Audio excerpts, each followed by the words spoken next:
ब्रह्मचर्य एक भारी तपस्या है। वीर को रोकना कोई साधारण बात थोड़ी है। जब आप वीर को रोक लेंगे तो महावीर बन जाएंगे।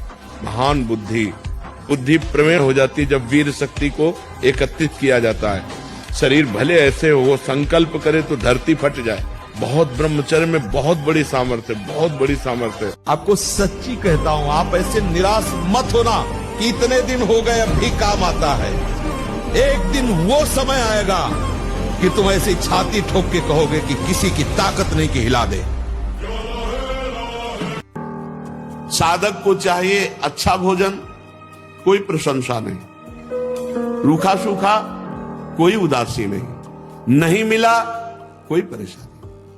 जैसे कि जो भगवान ने बनाया है, या सब खाने के लिए तो बनाया है, तो हम तो सब खाएंगे। तो औरों कुछ बनाया है, नरक, वो भी भोगने के लिए बनाया है, तो वो भी भोगना पड़ेगा। तुझे कुछ चिंता करने की जरूरत नहीं। भगवान बोल रहे हैं, तेरा भार मैं ग्रहण कर लूंगा। तू मेरा नाम जप कर, निश्चिंत हो जा, फिर तू देखेगा कि मैं तेरे लिए क्या करता हूं। तो हम इतने कमजोर क्यों हैं कि हम फेल हो जाते हैं? अगर ये हो कि भाई टीचर कोई पक्षपात करता है तो बात अलग है, नहीं तो हम फेल क्यों हो जाते हैं? कहीं ना कहीं हम गलत हैं। हम अपनी गलती को सुधारें। और असफलता मिलना सफलता का एक प्रतीक है। हमें और जोश आना चाहिए। आप जीवन में कभी असफल नहीं होंगे। रात दिन पढ़ाई करो, ब्रह्मचर्य से रहो, भगवान का नाम जप करो, माता पिता की आराधना करो। कौन सी उन्नति जो तुम्हारे चरण न चूम ले। बंद रखो अपनी खिड़कियों को, कहीं माया की हवा न घुस जाए। अगर झुक गए तो रौंद दिए जाओगे। एक एक बात अच्छे से समझ लो। मुस्कुरा के, प्रेम व्यवहार दिखा के, अपनापन करके फिर तुमको अधीन किया जाएगा। माया भगवती बहुत बलवती है। ऐसे करके फिर ऐसे प्रहार करती है, क्योंकि साधक बहुत प्रवीण है। ऐसे में अपने को बचा लेगा, लेकिन ऐसे में बचाना बहुत कठिन होता है। हमारा बाहर कोई दुश्मन नहीं है, बाहर कोई मित्र नहीं है। यही सबसे बड़ा दुश्मन और सबसे बड़ा मित्र। देखो, बहुत सही ढंग से हम चल रहे हैं समाज में, राधे राधे, और एक मिनट इस बेईमान के कहे में लग गए और कोई गलत आचरण कर दिया, सब मिट्टी में मिला दी। है ना भारी दुश्मन? पूरे जीवन की कमाई एक मिनट में कमाई। नियम से रहो, व्यायाम करो, भजन करो, सत्संग सुनो, सबको सुख पहुंचाने की भावना रखो। अभी कमल जैसे खिले रहोगे। गला उतराना होगा तो वहीं खड़े मिलेंगे। तिरंगे के नीचे हैं, तिरंगे के बाहर नहीं है। देश की जब बात आएगी तो वहाँ ये चंदन तिलक दूसरे नंबर में, पहले हम खड़े मिलेंगे। क्योंकि इसी देश में रहकर हम भगवत अर्चना कर रहे हैं, इसी देश में रहकर हम भगवत आराधना कर रहे हैं। इसी देश की मिट्टी ने हमें वो दिया है जो हम कह नहीं सकते। अगर हमें ऐसी जगह जन्म होता जहाँ सांप पीछे खाए जाते हैं, कौन सा हो, च्यू च्यू चाव बोलते रहते हैं। सच्ची बात कह रहे हैं। जिस समय दिव्य रूप हनुमान जी ने धारण किया तो हनुमान जी महाराज के ही भाई पवन पुत्र भीम कंपायमान थे। अभी पैदा ही हुए थे भीम, और गोद में लिए हुए माता कुंती चल रही थी। अचानक सिंह निकला, दहाड़ हुई तो गिर गए भीम। जिस चट्टान पे गिरे चकनाचूर हो गई चट्टान, और उस आवाज से भयभीत होकर भाग पड़ा सिंह। वो भीम कंपायमान होकर कह रहे थे, हे वायुपुत्र, तुम अपने रूप का स्मरण करो मेरी सामर्थ्य है। सच्ची कहते हैं तुमसे, सच्ची। हर कष्ट को तुम रौंद सकते हो, हर कष्ट को सह सकते हो। अगर अभी तुम निश्चय कर लो मैं मरा, अब तुमको कोई नहीं मार सकता। सब भयभीत हो जाएंगे तुमसे। केवल एक निश्चय कर लो, अब हमारी जिंदगी की कोई परवाह नहीं। अभी अभी तुम्हारा वो भयंकर रूप आ जाएगा कि जिस गली से निकलोगे लोग अंदर घुस जाएंगे।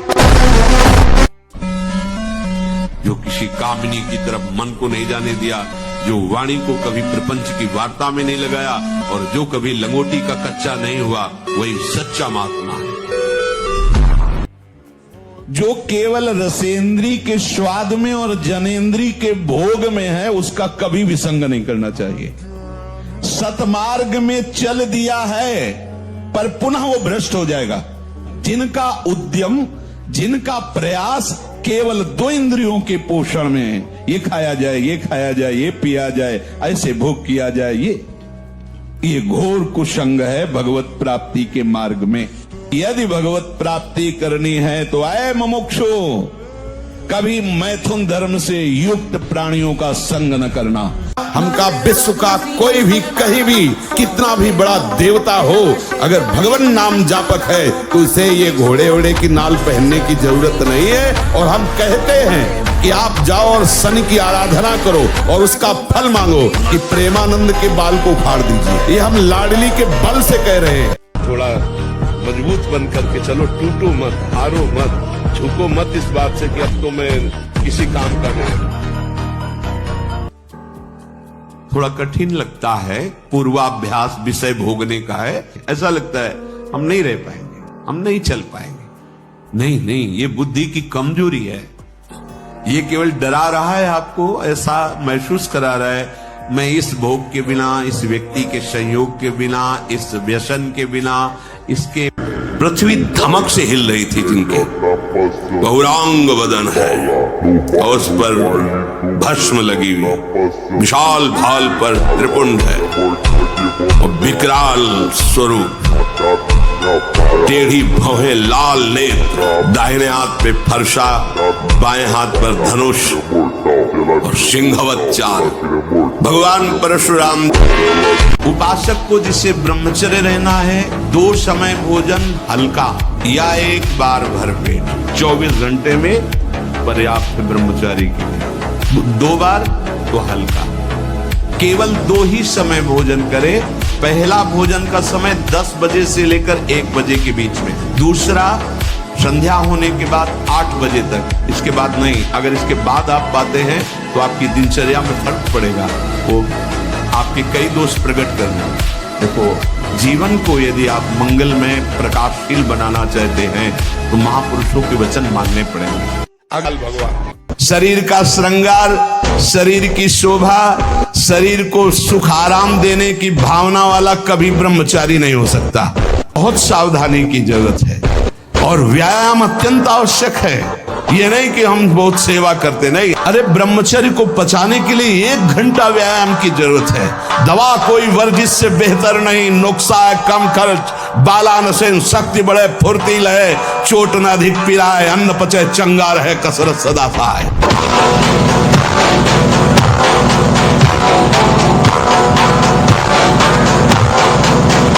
ब्रह्मचर्य धारण करने वाले कोई बादाम, हलवा और घी की जरूरत ही नहीं भाई, बिल्कुल सच्ची मानिए। जैसे तप्त भूमि में पैर कैसे पड़ता है, ऐसी बिजली रहती ब्रह्मचारी के शरीर। बिजली 60 किलोमीटर बिना विश्राम किए चलते देखा है। जब आप गंदे कार्य कर रहे होते, शास्त्र विरुद्ध कार्य कर रहे होते, तो आपका मन पूरे सपोर्ट में होता है। कभी वो आपको ऐसा नहीं कि गंदा कार्य कर रहे हैं दूसरा चिंतन करवा दे।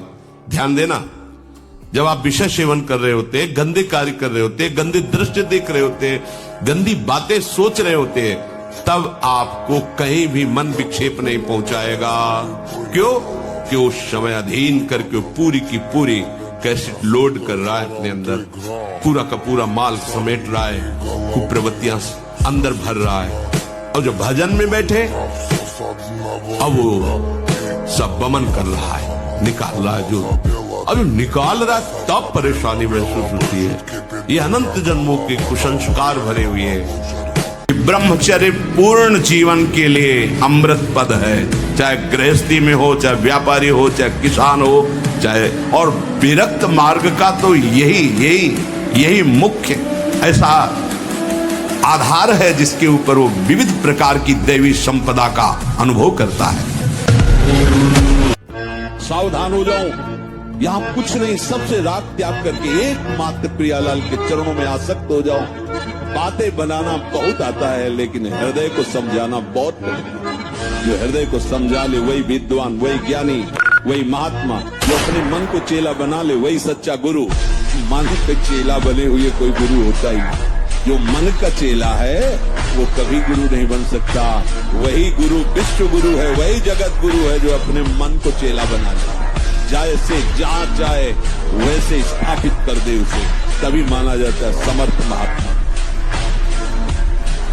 माया की प्रेरणा से, कर्म स्वभाव और गुण से घिरा हुआ ये जीव 4 प्रकार की 84 लाख योनियों में भटकता रहता है। ये मनुष्य शरीर भवसागर से तरने के लिए जहाज है।